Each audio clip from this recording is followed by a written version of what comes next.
So I just did a live stream that I wasn't really happy with how that came out. So I'm redoing an uploaded video regarding the idea of harpazo and the snatching away, and how this really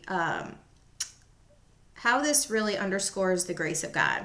See, part of the grace of God is understanding that we are imperfect people that are incapable of being perfect until such a time as we are glorified.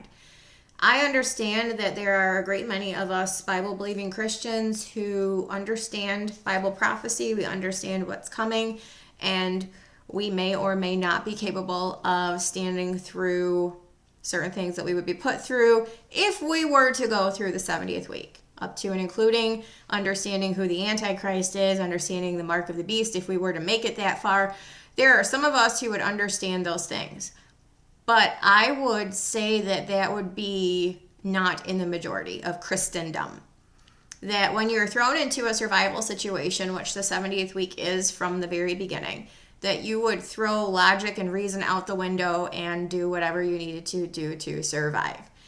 And that if you were not thinking logically, which would be difficult to do in that situation, then you wouldn't necessarily be able to recognize all of the red flags in that scenario. So part of the grace of God is preserving us from going through that time period where we might be put in a position to make sacrifices that we would not otherwise make or would be ignorant to making. See, one of the hardships, I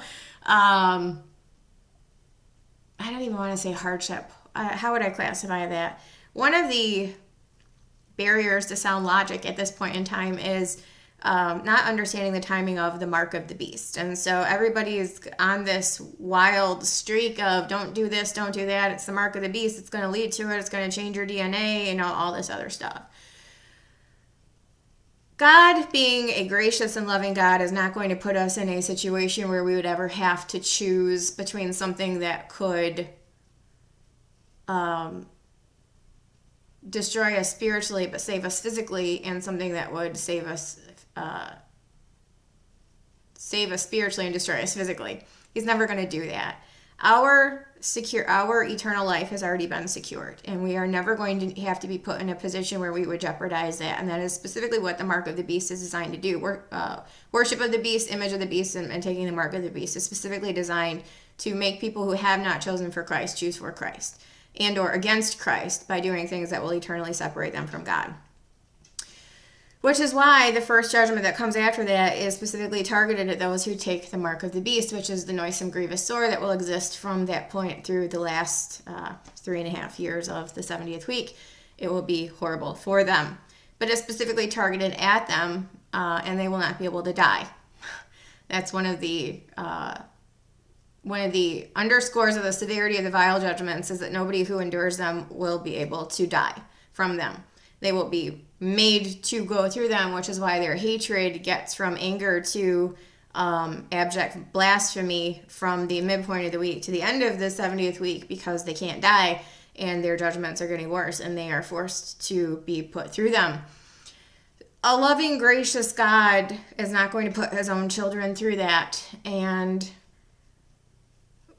part of this whole misconception that a lot of people have is thinking that their power comes from themselves and that they just would be able to deal. But the thing is that God's not even going to put you in a situation where you would have to figure out whether you could deal or not. The whole point of the harpazo is a forcible snatching away. Forcible snatching away from what? From being involved in any part of that. Forcible because you don't have a choice. People think the rapture is a thing. People think the rapture is not a thing. Whatever. Word rapture is not in the Bible. No, the word harpazo is, and it means a forcible snatching away.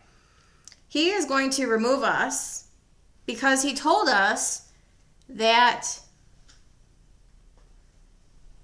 no one's going to take him away from us. No one's going to take us away from him. John 10. No one has the power to pluck us out of God's hand or out of Christ's hand. They are one. The word pluck is also from the Greek word harpazo. No one is going to forcibly snatch anyone out of God's hand. All the Father has given to Christ, he shall lose none. That is the promise that the Father has given the Son, that every single person that comes to Christ will not be lost. And there's no way that that guarantee could be made if people are put in a position to have to choose to take the mark of the beast, worship the beast, or worship the image of the beast, because that results in immediate separation from God eternally. Those two ideas conflict.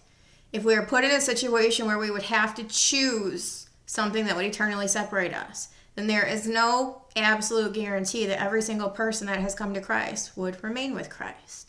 Therefore, we will not be given the option to do so, and that results in the promise that Jesus made being able to be fulfilled, that there will be a 100% redemption rate of all who have come to Christ. Every single person who has come to Christ will be glorified, will be given eternal life. They will never be able to be snatched out of his hand. And the only way that that can occur is if you are not put in a position which you could do something to separate yourself from him. I get it. People have huge egos and they think, I know better. I would never do that. But until you're in that situation, you don't know what you would do. So be glad that God is gracious to prevent you from being put in that position ever. Because while you think you might do something, you don't know what you would do when you're faced with something that enormous. So just be glad that you're never going to have to be put in that position to have to choose. He's got you. He's going to preserve you. He's going to forcibly remove you. So you're never put in that position. And as a result, there will be 100% redemption rate, because that is what the Father promised Jesus. All that he has given me, I should lose none. And the only way that that can occur is if we are forcibly removed from a situation that could result in a different outcome. It will not result in a different outcome because it will not be allowed. Hence, you have 1 Thessalonians 4, 16 and 17. A forcible removing of people whom God promised to preserve and required to abstain from the earthly view of the 70th week. We're going to be in heaven. Have a heavenly view of it, maybe, but probably not, because we'll probably be too busy rejoicing over having been redeemed to pay attention to what's going on in the world. At least I hope we are. I don't want to see that from an earthly view or heavenly view. But I think what we really owe it to God to be is grateful that he's not even going to give us the opportunity to be put in that position. There is no pride in he that endureth to the end, the same shall be saved. Like, I want to go through it so I can endure.